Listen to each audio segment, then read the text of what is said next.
Реконструкцијата спакувана, новите министри ги очекуваат своите кабинети, но прашањето кое се става на маса е кој доби, а кој изгуби со новите смени и ротации. Синокешната дебата во 24 анализа ги соочи различните погледи за тоа, кој профитира, а кој останува со куси ракави по новите кадровски ротации на Илинденска број 2. Во секој случај одговорноста е кај претседателот на владата во проценката кои кадри ги обавуваат своите активности, кои кадри недоволно ги обавуваат своите активности, а и ротациите се легитимна алатка во смисла на оценка ако некој ги завршил добро работите во едно поле, па може да има подобар опсек. Во принцип станува збори за некаква размена на ресори.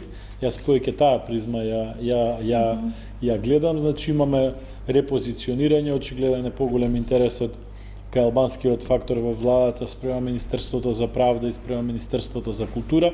Можам и да ги сватам причините зашто е тоа, посебно во случајот со Министерството за правда. Интересот на ВМРО ДПМН е кон здравството го гледам како прилично одговорен потек. Очигледно дека беше желба и на партнерите внатре, барем на ВМРО ДПМН и на ВЛЕН како политичка партија сега, да се има една реконструкција, да стигнат до ресорите кои што мислат дека ќе успеат да испорачат резултати пред своите гласачи и пред граѓаните во поширок смисел.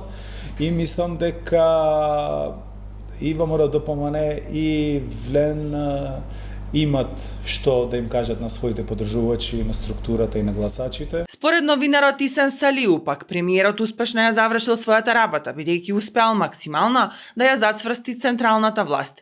Очигледно е дека неговите позиции се силни и затоа нема баш и некоја политичка фигура од актуелната власт која би реагирала пооштро или негативно или незадоволно од на донесените одлуки во врска со реконструкцијата на владата. Бројките во собранието се осигурани, но вистинскиот тест допрва предстои. Дали новата реконструирана влада на вистина ќе уфрли во поголема брзина или пак со овие смени само привремено ќе ги амортизира внатрешните кризи, одговорот ќе го дадат првите 100 дена на новите министри.